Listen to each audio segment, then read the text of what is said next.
Hello everyone, in this video, I'll be translating and summarizing the latest Urdu broadcast by Samina Pasha to make it accessible for our English-speaking audience. Let's go through the key developments and insights in Samina Pasha's words. Today, we'll especially talk about a situation that emerged yesterday regarding specific reserved seats and the reactions following that. Also, we'll talk about the tragic incident that occurred in Swat, a very heartbreaking event that has sparked major discussions and a lot of criticism and accountability. We'll talk a bit about that too. In addition, I'll tell you about 2 more petitions being filed in the Supreme Court and what their potential future could be. Alongside that, we'll also discuss the shouting and slogan chanting during Madam Mariam Nawaz's speech in the Punjab Assembly, the anger it provoked, and what is going to happen to the members involved in that disruption. We'll be discussing all this today. Please do subscribe to the channel if you haven't already. Let's begin first with the incident in Swat, as there's currently a lot of discussion about it. Surely anyone with a heart would be disturbed, saddened, and even angered by the videos that have come out. The question arises, why are there so few facilities in our country? And even if they exist, why are they not accessible to ordinary people? This is a collective national tragedy, not something that is happening for the first time. We've seen similar events repeatedly. The only good thing perhaps is that even though PTI is in power in Khyber Pakhtunkhwa, many PTI supporters themselves have criticised the KP government on social media. Even staunch supporters are expressing criticism. And they have good reason, especially when leaders like Mr. Ali Amin Gandapur provide the opportunity for criticism themselves. When someone displays incompetence and irresponsible behaviour, and instead of showing remorse or holding themselves accountable, they act arrogantly and insensitively, criticism is bound to increase. Now, the kind of response we're seeing from Mr. Gandapur, such as, "What could I have done if I had been there? Was I supposed to hand out tents?" These odd remarks show a lack of empathy. Think about it. People have died in your province, and instead of acknowledging that it shouldn't have happened, instead of promising a thorough inquiry and justice, you're behaving as if nothing happened, like you're totally indifferent. This kind of behaviour is absolutely condemnable, and many have criticised it strongly. Now, under pressure from social media and the media, an inquiry committee has finally been formed. We'll see what steps follow. But this incident has many dimensions. First and foremost, no one can deny that the administration was responsible. If efforts had been made, many more lives could have been saved.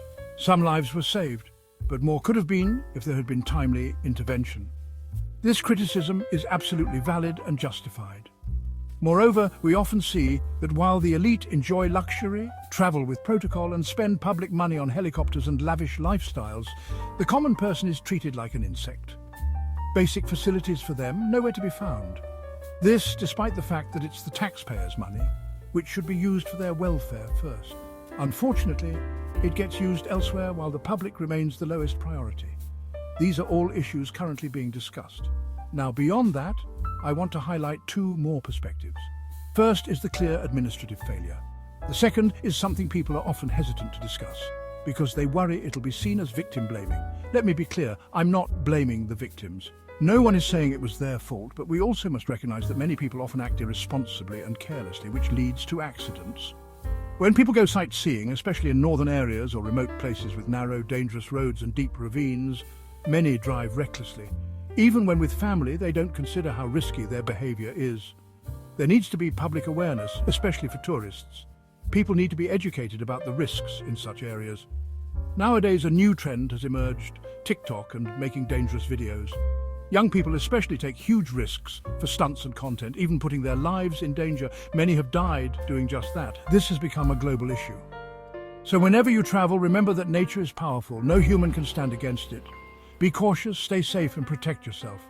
Regarding this recent incident, how people ended up in the middle of the river and why they were trapped, this too needs to be examined. The administration should have issued alerts, warned people about danger zones, and had people deployed to monitor and guide tourists.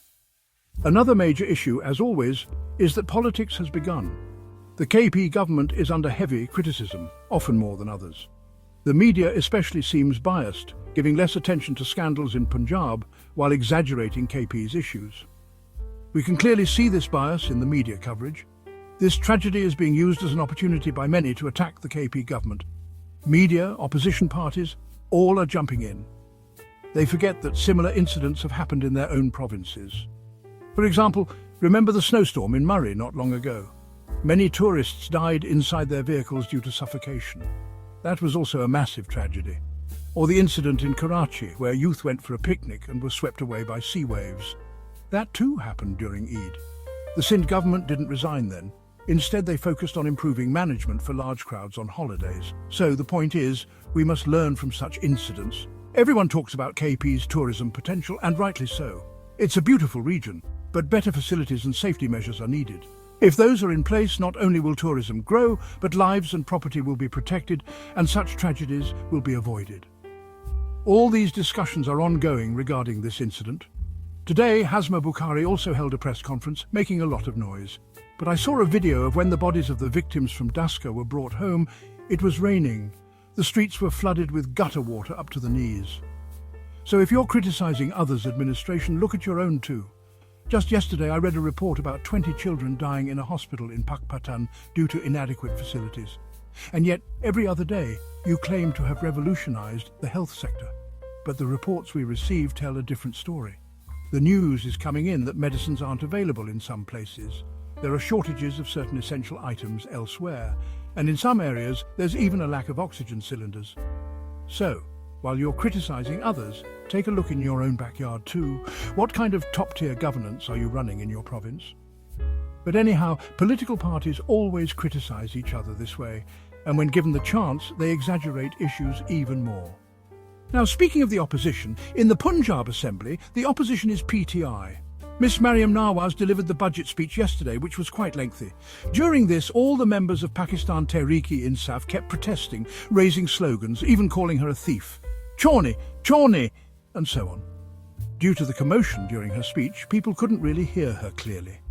Naturally, Miss Mariam Nawaz was offended by this. Although, when the TV cameras were on, she pretended to be graceful and kept saying, "Speaker Sahib, let them speak, it's their right," and so on. But clearly she was hurt inside. Because of that, today she asked the Speaker to suspend the membership of the people who were leading the slogan chanting. The Speaker himself held a press conference, and he appeared quite angry. Malik Ahmed, who otherwise seems like a soft-spoken person, looked visibly upset today. He lashed out at PTI, saying they had misbehaved and caused a ruckus, and therefore he was suspending their membership and barring them from entering the Assembly for 15 sessions. Assembly doors have been shut on them. Secondly, he stated that fines have been imposed, reportedly around 1 lakh rupees each for many members, because they damaged Assembly property. Thirdly, he said that if they don't pay the fines and continue this behaviour, references will be sent to the Election Commission for their disqualification. So now you can see how we're in royal times. Because Her Majesty was upset at the slogans, everything is being taken to an extreme. And this isn't the first time such a thing has happened. It's not like only the opposition chanted slogans during the session. Didn't the ruling party members in Punjab Assembly ever shout slogans? Didn't they make videos and post them on social media, mocking Imran Khan and other PTI members? So the point is, both sides were raising slogans. But since PMLN is currently in power, this hybrid league sitting in the lap of the establishment, they feel emboldened. So now they are acting with authority and threatening to disqualify 25 to 26 members. You can judge their mentality from this. On top of that, they're giving threats. If you like protesting so much, then resign and come to the streets. We'll show you how protests are done. They looked quite aggressive today. This is the kind of attitude that Kadir Mandakail was also talking about yesterday. He said the PPP will suffer because of the reserved seats issue, as PMLN will gain strength and their arrogance will grow even more. Everyone knows how they act when they are empowered, and when the establishment turns against them, we've seen how they beg and flee in the dead of night after making secret deals. So this is the face of their so-called democracy, where they can't tolerate the opposition. Let me remind you, when Imran Khan became Prime Minister in 2018, during his very first speech as PM, the PMLN members created such a ruckus and commotion that he couldn't even deliver his inaugural address properly. Normally, people respectfully listened to the first speech, but no, they didn't allow it. Yet nobody from PTI sent disqualification references then. That's the current situation. Now, reactions are still coming in regarding the reserved seats. I was thinking Maulana Fazlur Rahman, who calls himself a religious scholar, who runs hundreds of madrasas and preaches religion, shouldn't he exhibit the integrity to say, "This isn't my right, I won't take it"? Everyone knows those seats belong to PTI. The members were from PTI. The entitlement belongs to them. but I was clearly mistaken. I then saw that in the central appeal regarding the seats, they themselves appeared in court, presenting arguments and demanding their share in the looted treasure, saying they also deserve a full piece of the pie. So, for such people, religion is just lip service. Religion is meaningless without action. You could memorize the whole Quran, but if you don't act on it, or worse, act against it, then that memorization is useless. That's my understanding of religion. Now the situation is such that even before the notification is issued, threats have begun. The JUEF spokesperson has said the KP government is a political corpse and now it's time to bury it, with Maulana Fazlur Rahman himself leading the funeral prayer. Apparently this matches the recent predictions made by certain journalists close to the establishment that the KP government will fall soon and a JUEF-led government will be formed, fulfilling an old promise made to Maulana. It seems Maulana has sensed this and has volunteered himself eagerly, saying, "Yes, we're ready." Now they're boasting that your government will be toppled. No one feels shame saying this, even though PTI holds 92 seats and the opposition only 23. They're claiming they'll remove the government. It's not about PTI or JUEF. It's about the public mandate that was given to a political party by the people. And now you're saying you'll trample that mandate by hook or by crook. This is the mentality of your so-called religious parties. As for the liberals, well, they claim to be liberal at least. Now, as for the two very important petitions currently filed, Imran Khan's bail rejection by Lahore High Court is being appealed in the Supreme Court. A legal team has already been formed. Salman Akram Raja, Salman Safdar and Irfan will be filing the petition. The judge's transfer case in Islamabad High Court about seniority has also been appealed. They've requested not only for the decision to be changed, but also asked for a stay order and that the newly transferred judges, one of whom has been made Chief Justice, be barred from performing duties until the appeal is heard. But the question remains, where will this appeal be heard? In the same unconstitutional bench. If it lands there, the same decision will be repeated. You already know how this bench operates and how its judgments are handed down. So even if you file 100 appeals, the outcome will remain the same, unless you change the system itself. Otherwise, nothing will come out of it. I've also heard that a review petition in the military case has been filed by Aitzaz Ahsan. That too will go before the same unconstitutional bench. Which brings me back to what I was saying yesterday. There should be a boycott of this unconstitutional bench. No case should be brought before it. That's my view. Even if you don't get justice by avoiding it, at least you take a moral stand. Show that you reject it. That alone will exert pressure. But of course everyone has their own opinion. Some still think it's necessary to appear in court. But I don't think this bench will ever deliver a verdict against the government. It simply can't. That's what this festival of justice was created for, to rule in favour of the government every time. So no matter how much effort you put in, the outcome won't change. That wraps up our translation of Samina Pasha's video. I hope this English version helped you understand her message better. Please like, share and subscribe to Awami Lens to help our community grow. Don't forget to leave a comment below and let me know what you thought of this effort.